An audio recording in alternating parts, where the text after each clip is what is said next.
Hello everyone, আজকে আমরা জানবো গয়ার ফাল্গু নদীর শুকিয়ে যাওয়ার কাহিনী। কেনই বা এই ফাল্গু নদী শুকিয়ে গিয়েছিল।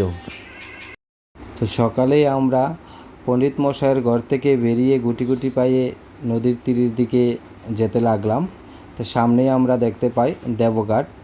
এই রাস্তা দিয়েই ফাল্গু নদীর তীরে যেতে হয় এবং এখানে সবাই পিতৃতর্পণের কাজ করে। তো চলো আমরা এগিয়ে যাই নদীর তীরের দিকে। দেখো সামনে একটা মন্দির, যাকে বিষ্ণুপাদ মন্দিরও বলা হয়। এই মন্দির পেরিয়ে একটু এগোলেই আমরা দেখতে পাবো ফাল্গু নদী। এই সেই নদী যে নদীকে মাতা সীতা অভিশাপ দিয়েছিল যে এই নদীতে কোনো দিন জল থাকবে না। তো আমরা হাঁটতে হাঁটতে পৌঁছে গেলাম ফাল্গু নদীর তীরে। যে সামনে দেখতে পাচ্ছ তোমরা, এটাই ফাল্গু নদী। এই নদী এখন শুকিয়ে গেছে। তো আজ আমরা জানবো কেনই বা শুকিয়ে যায় এই ফাল্গু নদী। আজ এই কাহিনীটাই আমরা আজকে জানবো। তো রামায়ণ অনুসারে অযোধ্যার রাজা দশরথের পিণ্ডদান রাম বা লক্ষ্মণ করেছিলেন সীতা, আর সেই সত্য গোপন করে যাওয়ায় সীতার অভিশাপে শুকিয়ে যায় গয়ার ফাল্গু নদী। ধর্মীয় বিশ্বাস অনুসারে পিতৃপক্ষের সময় প্রয়াত পিতৃপুরুষরা তাদের বংশধরদের হাত থেকে জল নিতে মর্তলোকে আসেন। এই 16 দিন অবস্থান করে সর্বপিতৃ অমাবস্যা বা মহালয়ার দিনে তারা ফিরে যান। সাধারণত পুরুষরাই তর্পণ করে থাকেন এই কাজ। তবে একটা কথা জেনে রাখা দরকার যে শাস্ত্রে মহিলাদের তর্পণ কাজের উপরও কোনো নিষেধাজ্ঞা নেই।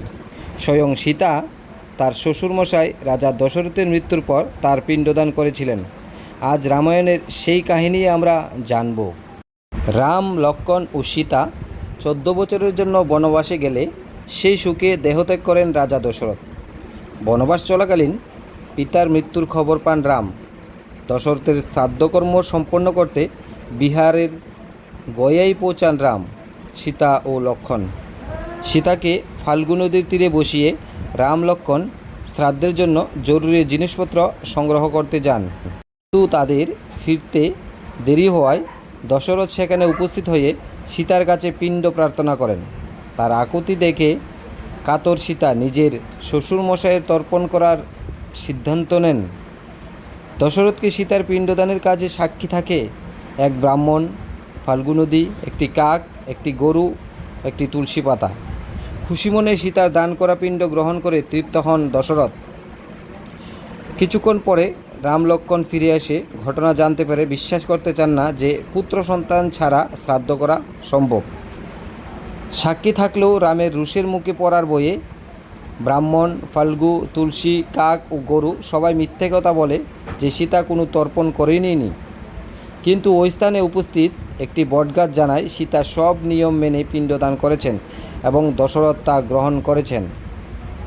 সীতা ক্রুদ্ধ হয়ে ব্রাহ্মণ, ফাল্গু, তুলসী, কাক ও গরু সবাইকে অভিশাপ দেন। দেখে নেওয়া যাক কাকে কি অভিশাপ দিয়েছিলেন সেদিন তিনি। সীতা ব্রাহ্মণকে অভিশাপ দেন যে তার কখনো ধন লাভ হবে না, ব্রাহ্মণ বরাবর গরিব থাকবে।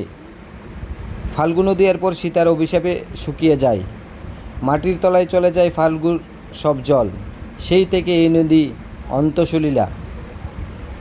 সীতা কাককে অভিশাপ দেয় যে কাককে সারা জীবন পচা খাবার খেয়েই থাকতে হবে এবং লড়াই ঝগড়া না করে তারা খাবার পাবে না। সীতা গরুকে অভিশাপ দিয়েছিলেন যে চিরপূজ্য হলেও গরুকে সকল বাড়ির মানুষের একটু খাবার খেতে হবে। এর ফলে আজও গরুকে উচ্ছিষ্ট খাবার খেতে হয়। সীতা তুলসী গাছকে অভিশাপ দিয়েছিলেন যে তার গায়ে কুকুরের প্রস্রাব করবে। কৃত্তিবাস সূচক অনুবদিত রামায়ণে এই ঘটনার বর্ণনা পাওয়া যায়। এই যে সামনে দেখতে পাচ্ছ, এটাই একসময় ফাল্গু নদী ছিল। এটা এখন শুকিয়ে গেছে, শুধু বালি আর বালি। যেদিকে তাকাই ওইদিকেই বালি। দেখো পুরোটা একদম বালি। এই যে সামনে তোমরা গর্তগুলি দেখতে পাচ্ছ, ছোট ছোট গর্তগুলি, এই গর্তগুলি থেকেই মানুষ জল নিয়ে যায়, মাটি কুড়ে করে জল নিয়ে যায়। তো নিচে একটু কুড়লেই জল পাওয়া যায়। ফাল্গু নদীতে একটু মাটি কুড়লেই জল পাওয়া যায়। দেখো পুরোটা নদী শুকিয়ে গেছে একদম।